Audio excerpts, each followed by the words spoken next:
The Detroit Red Wings are just about to play the Dallas Stars. This is a team, they're one of the best in the league. And every time this matchup comes around, I go right back to 2021 with an incident where Dylan Larkin's season came to an end and his career almost came to an end. There are some issues that this team still hasn't addressed in the rebuild as they look to try to get back to the postseason. This is your 7-Minute Wings.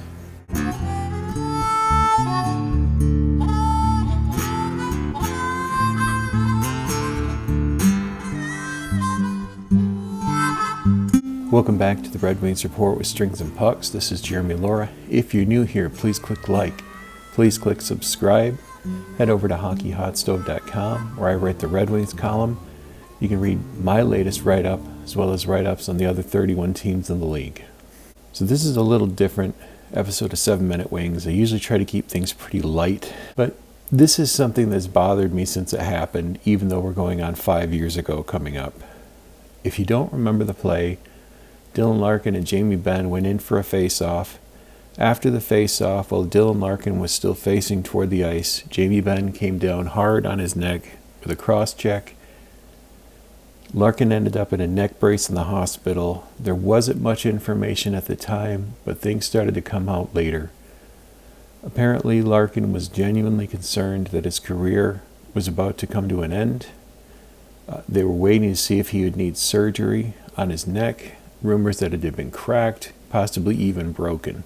And one of the reasons I've been hesitant to address this is I want to put anything out there that sounds like I'm looking for this team to give a receipt to somebody or any kind of retribution play.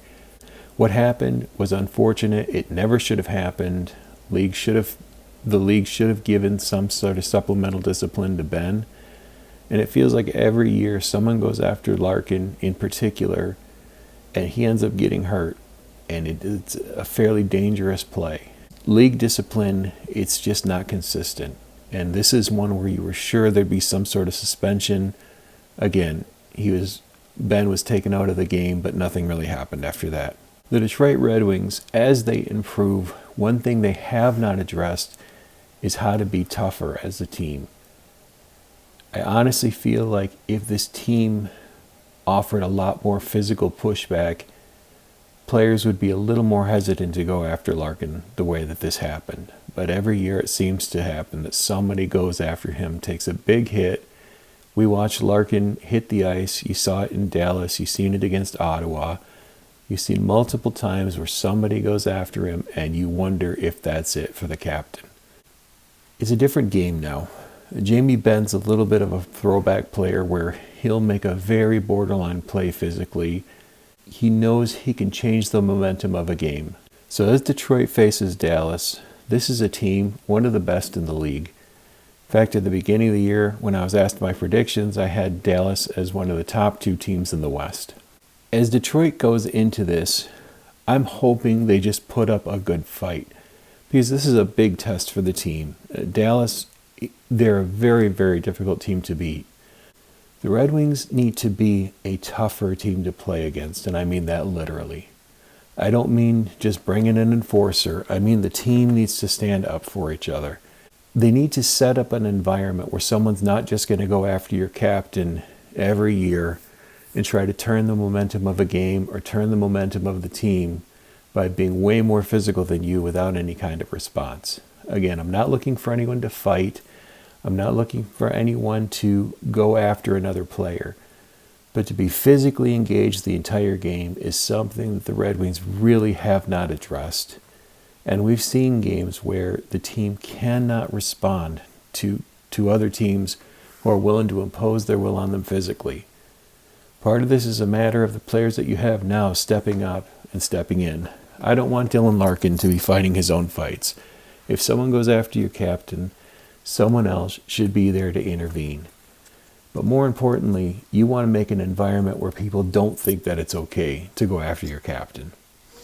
And this is really tricky because the league has changed quite a bit.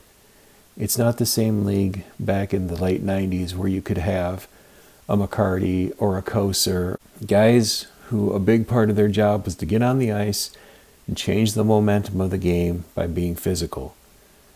Even Nick Cronwell, who part of his career was big hits, acknowledged that the game he played wouldn't work in today's game, that so much of what he did would have gotten him suspended under the current rules.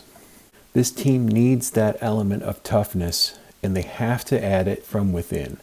You need someone outside of your core guys stepping up and making life difficult for someone who wants to try to impose their will physically on the team. But you have to do it in a way where you're not just trying to hurt someone, you're just trying to protect your team and make the statement that they're not going to be pushed around. I don't know how they address this issue. I don't know who you bring in, but there has to be more people within the entire team on the ice that are willing to step up and willing to stand up for each other. So I would love to hear from you on this. This is a tricky issue. Looking back at the Ben hit on Larkin, this play never should have happened. The league should have stepped in, but it set the precedent, and we see every year someone is going to go after Larkin during a game, and this team isn't really going to respond. How do they step up and set the table that they're not going to be pushed around without simply going out there, someone stepping over the line? There has to be a balance, but this team has to get tougher. Somehow they need to add something to the mix that brings them together as a team. They stand up for each other, but they do it in a way where the team can function within a league that's changed a lot. So please let me know in the comments who you'd bring in or what you would do within the locker room to recreate this team so that people know you're not going to be pushed around. It's something like what happened back in 2021. That's not going to happen again. This is your 7 Minute Wings.